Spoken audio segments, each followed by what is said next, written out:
Let's do a little pick time in the league where they play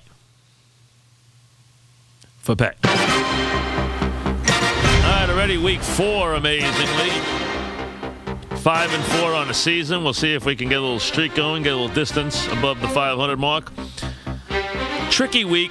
I like the Giants, but the Kiwanuka thing bothers me. The O'Hara thing bothers me. The banged-up offensive line bothers me.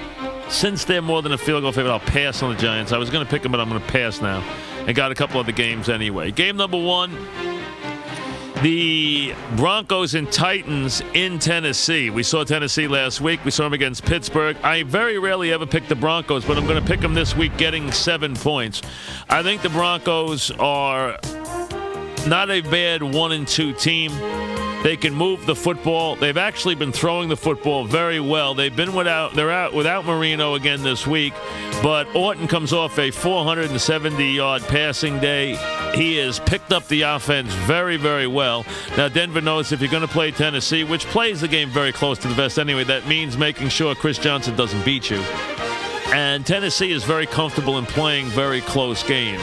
They're not what you call a margin team. They're a team that will like to play the game close to the vest. So I see this game as a 2017 type game. I think you got to favor Tennessee, but you're getting 7 points with Denver. And Denver is a team that's throwing the ball well, so they're always able to move the ball if they get behind in the fourth quarter. I think this game could be very close. I don't think Denver will win it, but I think they'll keep it close. Give me the Broncos +7. Game number 1. Game number 2, I'm going to give you the big spread. I like the Packers against the Lions. I think the Packers are really good. I think their offense is virtually unstoppable. I can tell you right now, the Lions aren't going to stop it. The Lions have lost 21 straight games on the road. They will not only lose this game, I think they'll lose this game big. I think the Packers will probably put 40 points up in this game, 35 to 40 points. It's time for them to have one of those, 5 touchdown games for their quarterback. Listen, they were the better team against the Bears. They made some mistakes. They lost the game. They will take it out on the Lions. I said 21. They've now lost 22 straight games, so I've left one out. They've lost 22 straight games on the road.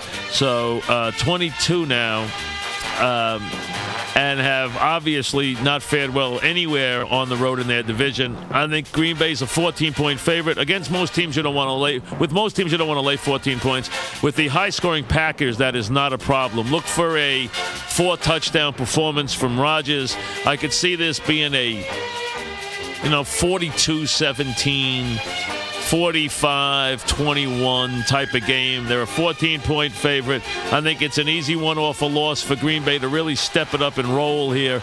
Green Bay -14, game number 2. And all week, I like this game, so I'm going to stick it. I'm going to take the Ravens plus. I've seen people give different spreads, 2.5, this and that. I see the spread as Ravens 1, so +1, not +2.5. So I'll give you 1, +1. I think the Ravens are going to win the game. I think they'll beat Pittsburgh here. I picked Pittsburgh last week. Pittsburgh has been getting an incredible number of turnovers, and Baltimore matches up well with the Steelers. They play pretty well against the Steelers. I think this is a very tough game. Now, the Ravens are -6, and Pittsburgh's +6. That's why Pittsburgh's winning and why the Ravens have struggled as they did in their one loss. Now, I think Flacco has got to be good here. Not the Flacco in Cincinnati. The Flacco who last week found Anquan Bolden 3 times against Cleveland. I think this game be played fairly close to the vest. I think the Baltimore defense can shut down the Steelers.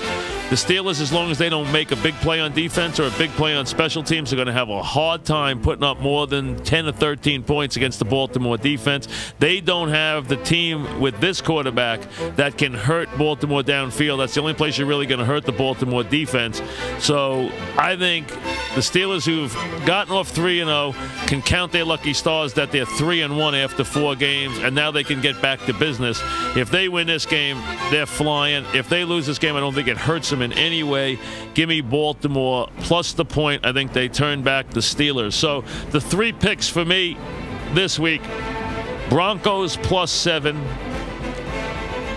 Packers -14, and the Ravens +1 to hand their first loss of the season to the Steelers.